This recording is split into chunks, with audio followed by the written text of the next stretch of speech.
Alright, so this is the very first ever I Heart Sequels video review.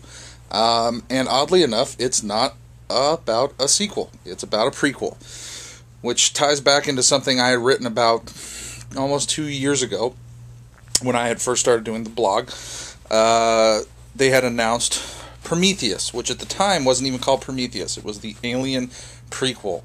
And I kind of made it a point to say that this isn't I Heart Prequels, this is I Heart Sequels. There was no guarantee I was going to like this prequel. I basically made some very quick jab at it, basically alluding to the fact that the Star Wars prequels kind of sucked, and there was a pretty good chance that the Prometheus, the Alien prequel, was going to suck. And it wasn't just because of the fact that prequels suck. It was, I didn't have a lot of faith in it. It wasn't something I wanted to see. I am not a Ridley Scott fanboy. I think that he's done a lot of great work. I also think he's done a lot of mediocre work. I also think he's done a lot of plain old forgettable work. But I was anticipating the film. I did want to see it. The Alien films were very important to me growing up as a film geek. Something that will be coming up in a later I Heart Sequels video. I'm going to actually have a sit down with some Alien fans and some Alien newbies to talk about the Alien films and what they meant to us growing up, or what they mean to you now that you've seen them for the first time. One of the cast that's going to be involved, he had never seen them before, even though he's a Ridley Scott fan. He'd never seen one Alien film, which I found amazing because he's like in his early 30s or something. But anyway, long story short, getting to Prometheus. Wow. When the movie was over, I pretty much stood up and said exactly what I still feel, which is that it is a beautifully stupid film. It is a well-made film. Ridley Scott did a fantastic job. As usual, production values are all up there on the screen. Looks great. Sounds great. But it is a dumb movie. And the worst part about it is that it's dumb enough to not realize that it's a dumb horror movie. It's so self-important. From the moment the film opened, I was like, okay, here we go. This is going to be utterly ridiculous and played with a completely straight face. It only got worse from there. I will say that I've never been a big fan of the idea that life on Earth was spawned from some other alien intelligence or alien life form or whatever. I'm setting that aside. I will say that philosophically, scientifically, I find it insulting. I find it insulting that people do take that seriously. I have heard that Ridley Scott doesn't. I wouldn't be surprised that he doesn't. He seems like a fairly intelligent man. But it is kind of a frustrating topic for me. That being said, I don't mind that he's using it as a piece of entertainment. It's been done before. Look at Brian De Palma's Mission to Mars, a film I also didn't really enjoy, and I didn't really enjoy it even before we got to the ridiculous ending. But Prometheus is more about how they utilize, my problems with Prometheus have more to do with about how to utilize that particular plot point to make what is essentially a really big, dumb horror movie. There's very little nuance to the film whatsoever. Everything is completely sinister. Oh, I forgot to say this. Holy shit, I haven't given anything away. I mean, it's pretty much all up front that they're hunting for our creators and our makers and basically hunting for God. That's all kind of in there anyways. But I will say this. Spoilers for the people who might freak out that I'm giving away a lot, because I am going to give something away here. This is not just a review where I tell you, yay, go see it, boo, don't go see it. If you want my synopsis, go see it. It's worth seeing. It's stupid as fuck, but it's worth seeing. It reminds me of Tron Legacy in that respect. It's really dumb, but it's really well made, and it's quite fun to watch and quite beautiful to look at. I don't think it's as fun to watch as Tron Legacy, because Tron is just kind of this giddy movie, and it's all up there on the screen, whereas there is a really sinister self-seriousness to Prometheus that makes it less than fun, but the ridiculous nature of the film it makes it completely watchable, and the craft makes it completely watchable. But anyway, I will get to my main problem with the film right off the bat, though. Here you have a film where the crux of our horror hinges upon the notion that not only did our makers make us for an unnamed reason, we haven't gotten there yet because Ridley decided he wants to go and do a fucking trilogy now. Whoop-de-doo, everything's got to be a trilogy now. But not only do they never tell you why they didn't do that, but here's the thing. So they make us, and then we find out that they created these creatures to unmake us. It's ridiculous. It's patently ridiculous. It's not terrifying. It doesn't get at the heart of what can be really frightening. What would have been more frightening is to find out that you're dealing with the death of an indifferent god. It'd be one thing if you got to the point in the universe where you realize your maker, your creator, your engineer existed, only to find out that they are as mortal as you, that they made you for no good reason whatsoever other than that they could have, and that when you've come to meet them, they've already been wiped out by something as banal as an alien parasite, which is what the alien films are. I would feel the same way if I didn't know there were other alien films involved. It's not just about this being a prequel. As a film, it does not frighten me. This idea that I guarantee whatever reason they have, it's completely arbitrary and kind of a goof, and honestly, it's the same kind of shit we've heard thousands of times. Why would our makers want to wipe us out? Well, what is it this time when we get to the end, Ridley? Is it nuclear weapons? Is it global warming? Do the aliens fear that we're going to unleash stuffed crust pizza on the rest of the fucking galaxy? What is it? What kind of stupid, arbitrary reasons would our makers have for unmaking us in such a contrived manner? That's the other thing, too. It's so ridiculous by the time you actually get to realize that these people, these engineers, have set into motion a really contrived, hackneyed way to get us to a point where we will pick up this fucking disease and bring it back to Earth and wipe us out. I mean, I guess that's what they're getting at, because in the end, what's happened here is the aliens, the makers, the engineers, have left these star maps for us to discover, to find them. But when we find them, it's not their planet. Apparently, it's a lab where they were creating these things that were supposed to kill us, but instead wind out wiping them out instead. Bullshit. It's fucking ridiculous. It's patently ridiculous. I have a hard time reconciling this. It's just really dumb. There's nothing frightening about it whatsoever. It would have been more frightening if you had had people who were really looking to find, first of all, to have likable characters. Not even likable characters. Humanly identifiable characters. Most of these people were fucking one-note stereotypes to begin with. Whether it's the zealot looking for them, because the characters do call her a zealot, and she is clearly, or the indifferent douchebag boyfriend zealot, or the crazy captain leading it, or the ridiculous psychotic but not really fucking android.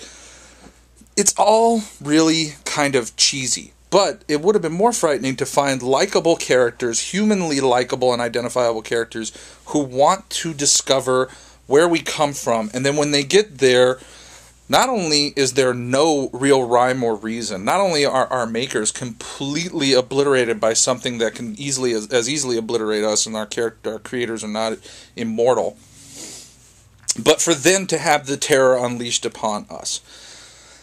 So there's that. Speaking of other sinister bullshit machinations, we come to find out that Guy Pearce's character, under the worst old man makeup I've ever seen, doing the lamest fucking John Hurt impression of all time. This would basically be the Wayland character who runs the corporation, the company, Wayland-Yutani.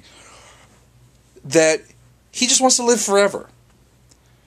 This isn't a guy, again, he's just an old, rich, senile, crazy bastard who wants to live forever. We've seen this character 1,000 times. It would be more interesting if this guy was either A, dead to begin with, but was a complete and total optimist, kind of like John Hurt's character in Contact, or if he was part of the crew, but again, he was a complete and total optimist whose faith is completely shattered, and now is probably going to lose his life because he pursued it. As opposed to yet another old, crazy, fucking billionaire douchebag. Then we have what we find out is old, crazy, billionaire, douchebag's resentful daughter, played by Charlize Theron. Again, an actress I really respect. I love Guy Pearce. I actually like Charlize Theron.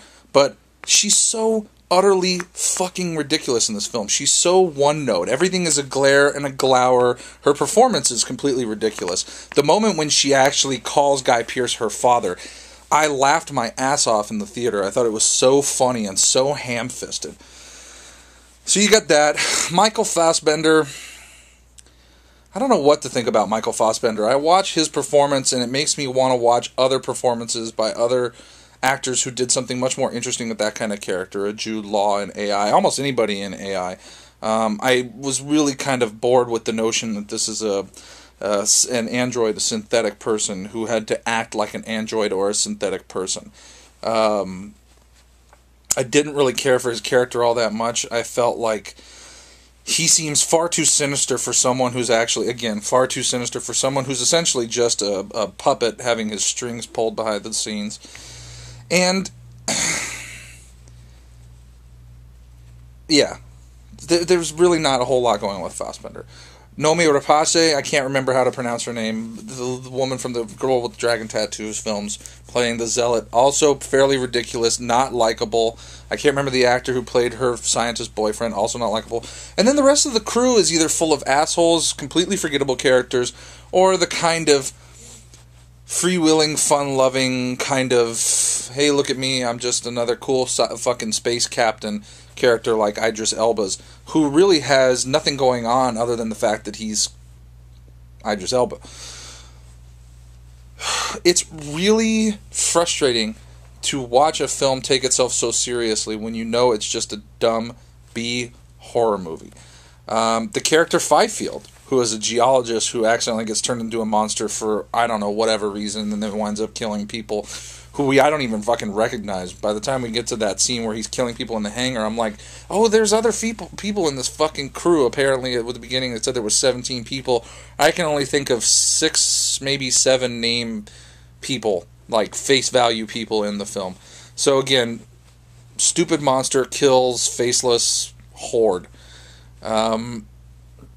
It's hard to gather all my thoughts with this stuff. But the main thing is that everything is so by the numbers, so trite, so hackneyed, as to be kind of insulting. And it's played for such seriousness.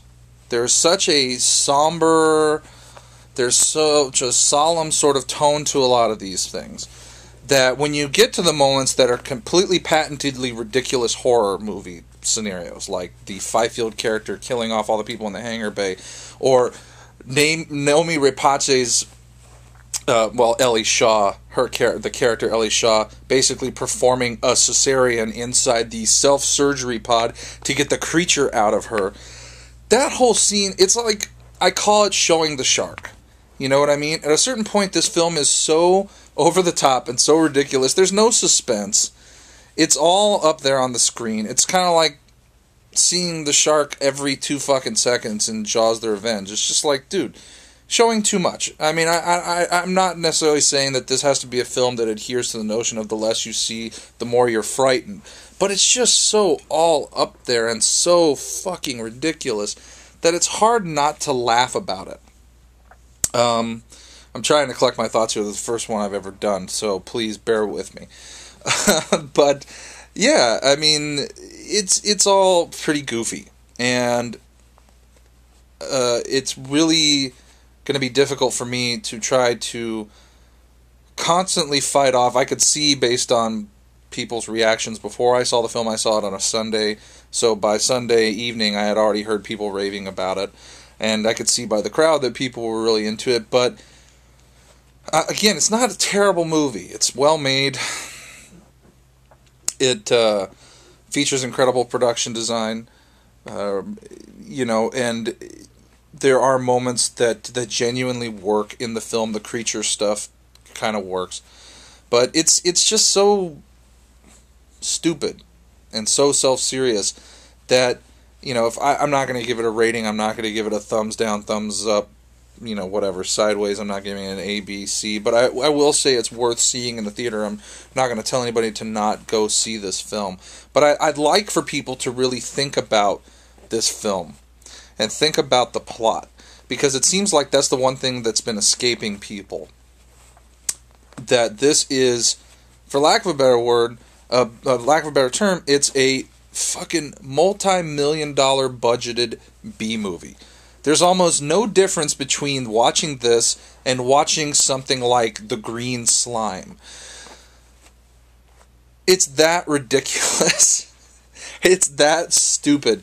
And I feel like people won't acknowledge that people are taking this Search for God's plot so seriously, or Search for Our Maker's plot so seriously, that they can't see how much the logic of the film falls apart, how much the film lacks in sheer terror because everything is just so on the surface sinister, how even fantastic performers like Michael Fassbender, Charlize Theron, how these people, Guy Pearce especially, could give such awful, stilted, one-note performances.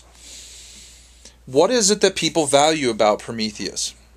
I think that's what I want people to think about after I've had this review and after I've had my say. I want people to think about what it is that they like about it. What do they value about it? If they value the production design and the work that Ridley Scott put into the film, great. If they're valuing something that raises philosophical questions, I don't buy that.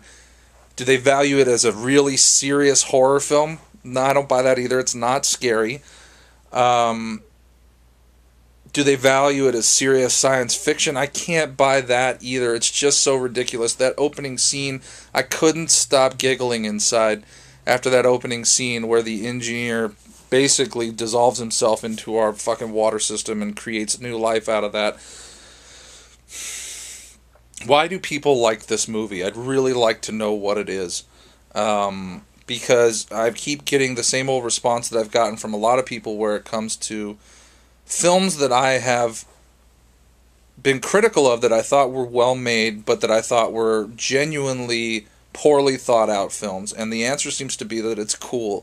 And again, we're getting into that era of cool filmmaking where everything has to be cool and no one's really thinking about what it is that they're shoveling into their fucking mouths. They're just consuming. And that's really disheartening. I mean, comparing this to the other Alien films, which I don't really want to do in the next show. I kind of want to stick to the 4 Alien films and judge them on their own. But just weighing this against the first Alien film, it's really shocking how Alien, the first film, took what could have been a B-movie premise and turned it into a masterpiece. It is an A film. It is surprising in every step. Even watching it now, you would not be surprised if rewatching again that it turns out that Sigourney Weaver wasn't the hero. It's such a well-paced, well-thought-out film. It doesn't telegraph anything. Whereas by the time you get to the end of Prometheus, everybody dies in the order you kind of expect them to. There is the survivor that you expect to be the survivor. I will say I was flabbergasted by that ending. I don't really give a shit. I don't need 3 fucking movies for Ridley Scott to tell me the history of the space jockey. That's another thing I want to know. Why is it that people are so enraptured by the space jockey? In the original Alien film, it's a total MacGuffin. No one really gives a fuck. At least I didn't. That's not the point. The purpose was that you're supposed to be terrified by the alien itself and not by the reasons it wound up where it wound up. It's, again, also goes into this era of filming we're in now where everything has to be explained and telegraphed, and we all need an explanation why, and we can't just absorb a mystery for what it is, and we can't just take a MacGuffin at face value and say, well, the space jockey is just the space jockey. So it's really about why. Why do people value this film? Why are people enjoying it so much? Yeah. Anyway, that's my consensus. My consensus is that it's a dumb movie that doesn't realize how stupid it is, but that it's really well made and it's worth the time and the effort. It plays well with crowds. But that I don't really care to see where this is going. I could care less, honestly. I'm less interested in this than I was in finding out how Darth Vader became Darth Vader. So, yeah. But, so, this is the end of that review. I just want to say that I hadn't had a chance to say this in the blog or in any place whatsoever, but I'm going to miss Ray Bradbury. So, my well wishes to his family. And I had a chance to meet him once at a bookstore. He was doing a reading. He was a very sweet man. He was a man who made me want to write, who made me want to create. This is not the end-all be-all of my creation, by the way, people. I will get around to doing something beyond just taping an online show. I am still writing. Yay, another writer on the planet. But I'm going to miss Ray Bradbury. At least miss him because he was a man who was writing until the very end. And we need more people like that. We need more people who are willing to keep churning things out, good, bad, just ideas. He was an idea man. So I do have to say bye-bye, Ray Bradbury. And I also have to say congratulations to the LA Kings. Something I've been waiting for a long time. Man, we had Gretzky and we didn't win the fucking Stanley Cup. So to have finally won and won the way we did was beautiful. It was a beautiful thing. I will say this as a counter-argument to Prometheus. I'm going to give you a film that I think you definitely should see that I think is great. It's going to be completely forgotten by the time this year wraps up, but it's going to grow on to be an incredible cult film. It's called Goon. So tying it back into hockey, Goon is a great film. I think anybody who loves hockey, loves comedy, loves love stories, loves underdogs, anybody who loves movies is going to love Goon. I don't know, you'd have to be a cynical shithead to not like Goon. And there's lots of those out there, so, you know, something tells me that you and I, cynical shithead out there, are going to meet in a dark alley one day and we're going to we're going to mix it up a little bit and have some words. And probably one of those things is going to be about Goon and the fact that you didn't like it. But I enjoyed it, and I definitely am recommending Goon. I think it's still streaming on VOD, but it's on DVD now, and you can get it on Netflix and all that good shit. So yeah, this is I Heart Sequels. I am James Curtis, a.k.a. the Pork Chop Express, signing out. I will be back soon to do the first ever I Heart Sequels Roundtable, where we talk about the Aliens films, the Alien tetralogy or quartet. We're not calling it a quadrilogy. It's a shitty marketing term that Fox came up with because they think their fans are too stupid to understand what a tetralogy, or for that matter, what a fucking quartet is. So, it's not the Alien quadrilogy, people, but we will be talking about it. It's going to be awesome. Enjoy.